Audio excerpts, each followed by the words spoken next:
Good morning all of you. मैं देवेंद्र तिवारी एक बार फिर से बाबा विश्वनाथ शिक्षण प्रशिक्षण महाविद्यालय के यूट्यूब चैनल में आपका स्वागत करता हूं। आज हम लोग मशीन चैप्टर जो चल रहा था उसकी सेकेंड क्लास का अध्ययन करेंगे। एक मशीन चैप्टर चल रहा था उसकी आज हम लोग सेकेंड क्लास की अध्ययन करेंगे। मशीन के जो प्रकार थे वो कितने प्रकार का था? 5 प्रकार का था। पहला जो था क्या था? पहला जो था उत्तोलक था, उत्तोलक। सेकेंड क्या था? पेंच था।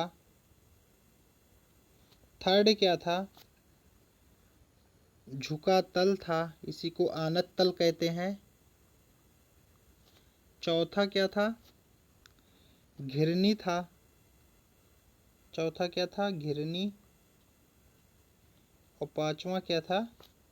घिरनी के बाद पांचवा क्या था? पहिया। जो मशीन, सरल मशीन के अगर पहिया,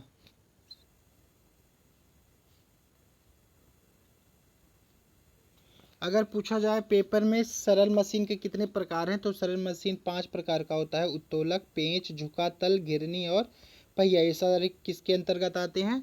सरल मशीन के अंतर्गत आते हैं, जिसमें से एक हमने पढ़ लिया था स्टार्टिंग में ही।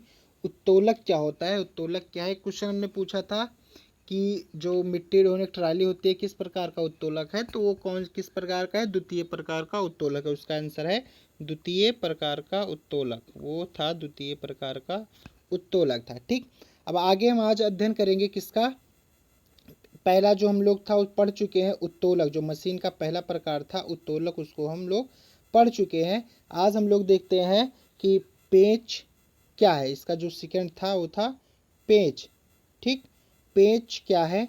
तो आप लोग स्क्रू देखे ही होंगे, स्क्रू घर में देखे ही होंगे कि स्क्रू को हम जो पेंच कस होता है उससे कसने का काम करते हैं।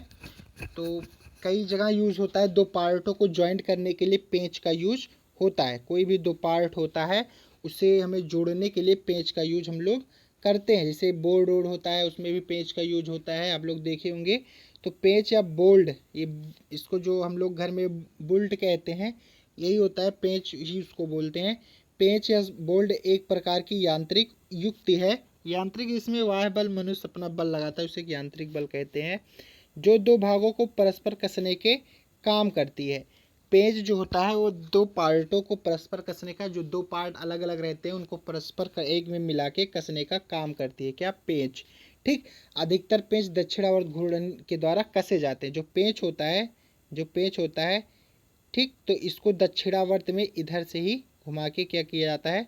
कसा जाता है। दक्षिणावर्त में ही ये पेंच जो है दक्षिणावर्त में ही घूम के कसा जाता है। ठीक, वामावर्त ये हो जाता है, वामावर्त से क्या हो जाता है?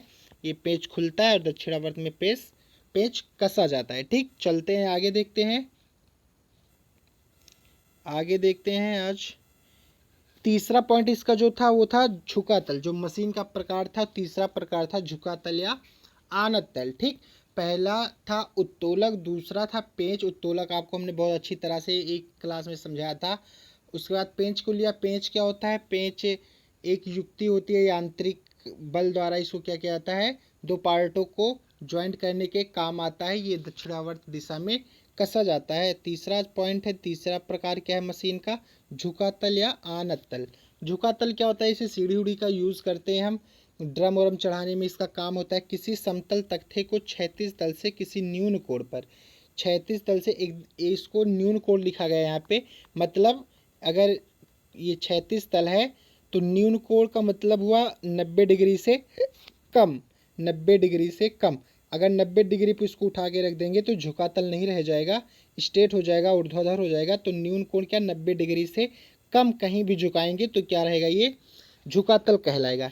ठीक, तो किसी समतल तख्ते को क्षैतिज तल से किसी न्यून कोण पर झुका कर रखते हैं तो तख्ते का तल आनत तल कहते हैं। किसी भी क्षैतिज दिशा से किसी भी तख्ते को या सीढ़ी को किसी को भी 90 डिग्री से कम, मतलब न्यून कोण, क्योंकि 90 डिग्री से कम होना चाहिए तभी न्यून कोण कहलाएगा। तो न्यून कोण पर अगर झुका के रखते हैं तो उसी को क्या कहते हैं? आनत तल कहते हैं या झुका हुआ तल कहते हैं। उपयोग कहाँ होता है इसका? भारी ड्रम को कम बल लगाकर ट्रक पर चढ़ा दिया जाता है। जो भारी ड्रम होता है, ट्रक होती है, ट्रक खड़ी होती है तो भारी ड्रम को ट्रक पे ऐसे लगा देते हैं, तख्तेनुमा पटरेनुमा लगा देते हैं। यहाँ ड्रम होता है। अब ड्रम को इसके ऊपर से चढ़ा के यहाँ पे ट्रक पे पहुंचा देते हैं, जिससे बल कम लगता है। ठीक, घरों की छत पर चढ़ने वाली सीढ़ी से चढ़ा जाता है। अगर हम डायरेक्ट चढ़ें, स्ट्रेट होकर चढ़ें, तो मुझे ज़्यादा बल का यूज़ करना पड़ेगा और मुश्किल होगा चढ़ना भी। लेकिन घरों की छत पर चढ़ने वाली जो सीढ़ी होता है वो भी आनत तल का ही उदाहरण है। सीढ़ी से इसलिए चढ़ा जाता है। ठीक, आई होप समझ में आया होगा, आसान है बहुत। आगे चलते हम लोग देखते हैं चौथा पॉइंट क्या था। मशीन चौथी कौन सी थी? घिरनी। घिरनी भी मशीन के अंतर्गत ही आती है। मशीन क्या होता है साथियों, हम लोग देख ही रहे हैं बार बार एग्जाम्पल, उसके प्रकार। मशीन का सिर्फ एक ही काम है कि ऐसी युक्ति है जिससे टाइम की बचत हो रही है और कम बल लगाकर कार्य को किया जा रहा है। सभी उदाहरण उसी का एक रूप है। तो घिरनी भी है, घिरनी का काम भी कम समय में कम बल लगाकर कार्य करना है। कम बल लगा के अधिक से अधिक कार्य करना ही इन मशीनों का काम है। घिरनी भी वही काम करेगी। कुएं से पानी निकालने के लिए गोल खांचेदार पहिए पर होकर रस्सी खींचते हैं। कुआं जो होता है, कुएं से पानी निकालने के लिए गोल खांचेदार पहिया, कुएं एक पानी आप लोग देखे हैं, घिरनी लगी होती है उस पर, जो गोल गोल होती है घिरनी, जिस पर रस्सी चढ़ाई होती है। फिर रस्सी से क्या करते हैं, हम पानी को कुएं से निकाल लेते हैं। हम कुएं से पानी को क्या कर लेते हैं, निकाल लेते हैं। ये पहिया ही क्या कहलाती है, घिरनी, जो बीच में लगी रहती है, जिस पर रस्सा जो हम जिससे यहाँ पे बाल्टी भरते बनाते हैं। यहाँ पे बाल्टी जो हम लेते हैं, ये मान लो पानी में अंदर बाल्टी है, यहाँ पे रस्सी है, इधर घिरनी लगी होती है। तो घिरनी के सहारे कम बल लगाकर हम चाहे जिस दिशा में इस पानी को कुएं से निकाल सकते हैं। ठीक, किसी भार को उठाने के लिए आवश्यक बल को कम करने के लिए घिरनी का प्रयोग करते हैं। किसी भी भार को, बाल्टी का भार पानी से भरा रहता है, लेकिन जब हम घिरनी का यूज़ करके इसको खींचते हैं तब हमें कम बल का यूज़ करना होता है। ठीक, आगे चलते हैं, देखते हैं पांचवा पॉइंट जो है पहिया। जो पांचवा प्रकार है मशीन का वो कौन सा है, पहिया। पहिया का भी यूज़ क्यों किया जाता है, क्योंकि हम भारी वस्तुओं को कम बल लगाकर काम कर सके। तो सॉरी,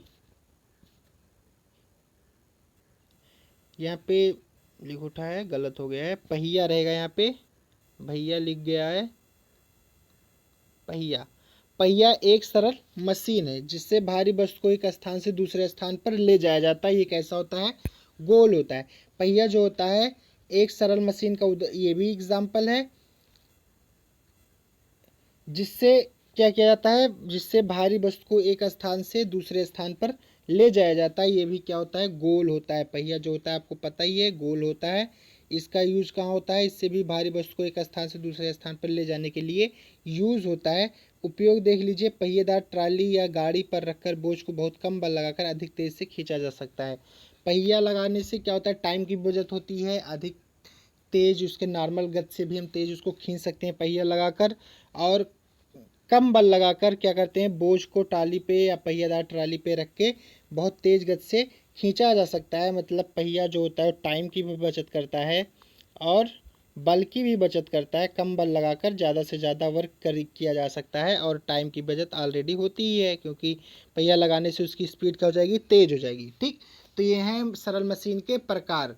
ठीक, सरल मशीन कितने प्रकार था, 5 प्रकार का था। उसके बाद हमने देखा पांचों प्रकार क्या क्या है, एग्जाम्पल सहित हमने इसका अध्ययन का इम्पॉर्टेंट टॉपिक है, क्योंकि यहाँ से उत्तोलक पूछ लिया जाता है। जो पहला है वो सबसे ज़्यादा इम्पॉर्टेंट है। मशीन के प्रकार में उत्तोलक जो है कितने प्रकार का होता है, एग्जाम्पल पूछ लिया जाता है, कोई उदाहरण दे दिया जाएगा ये किस प्रकार का उत्तोलक है। तो एक यहाँ से एक क्वेश्चन फिक्स है, एक क्वेश्चन आपके टेट में भी आता है, सेमेस्टर एग्जाम में भी आता है। तो आप लोग इसको बहुत अच्छे से तैयार कर लीजिएगा। छोटा सा टॉपिक है, आपके लिए कुछ क्वेश्चन है, आप इसको क्वेश्चन को सॉल्व करके लिखेंगे। जो लिखने वाला है, जो ऑब्जेक्टिव है, उसका आंसर आप कमेंट बॉक्स में देंगे। उत्तोलक क्या है, कितने प्रकार का होता है, मशीनों की देखभाल क्यों आवश्यक है। सेकंड क्वेश्चन है, मशीनों की देखभाल क्यों आवश्यक है। तीसरा है, तेल से भरे ड्रम को ट्रक पे चढ़ाने के लिए क्या उपयोग करते हैं। अब ये क्वेश्चन आपको ऑब्जेक्टिव है, आपको इसका आंसर बताना है। तेल से भरे ड्रम को ट्रक पे अगर मुझे चढ़ाना हो तो कौन सी मशीन का यूज़ करते हैं। 5 प्रकार की मशीन थी, उत्तोलक यूज़ करते हैं या नत्तल आनत्तल यूज़ करते हैं, घिरनी यूज़ करते हैं या पहिया यूज़ करते हैं। इसका आंसर आपको बताना है।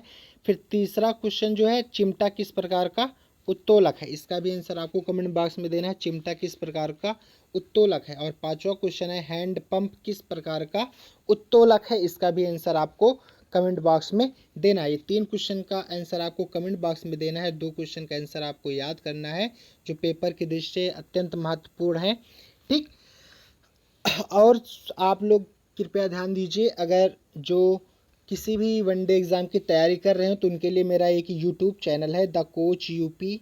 द कोच यूपी, आप यूट्यूब पे जाएंगे, सर्च करेंगे द कोच यूपी तो हमारा चैनल ऊपर आएगा। आप इसको ओपन करके सब्सक्राइब कर लीजिएगा, ज़्यादा से ज़्यादा अपने दोस्तों के पास शेयर कर लीजिए। इसमें आपको ऑल वनडे एग्ज़ाम के लिए, ऑल वनडे एग्ज़ाम जो कम्पिटिटिव एग्ज़ाम होते हैं जैसे UPP, UPSI, NTPC, group D, all one day exam के लिए मैथ की क्लास आपको प्रोवाइड की जाएगी। मैथ की ओवरऑल क्लास, जितना भी मैथ यहाँ से इन एग्ज़ामों में आता है, जहाँ जहाँ से भी जिस जिस चैप्टर से जैसे जैसे क्वेश्चन पूछे जाते हैं, सबका अध्ययन हम इस अपने channel, YouTube channel the coach UP में कर रहे हैं। तो जो भी तैयारी करने वाले हैं, टेट में भी कभी कभी इसमें से काफ़ी क्वेश्चन जो हैं, काफ़ी चैप्टर कॉमन है, तो टेट में के लिए भी आप के लिए आसानी हो सकती है मैथ के लिए। और ऑल वनडे एग्ज़ाम जो यूपीपी, यूपीएसआई, एनटीपीसी, लेखपाल के आने वाले, उनके मैथ को हम यहाँ पे कवर कर रहे हैं। तो आप लोग हमारा YouTube channel the coach UP को ओपन करके ज़रूर सब्सक्राइब कीजिए और ज़्यादा से ज़्यादा अपने दोस्तों को शेयर कीजिए। बस आज के लिए इतना ही।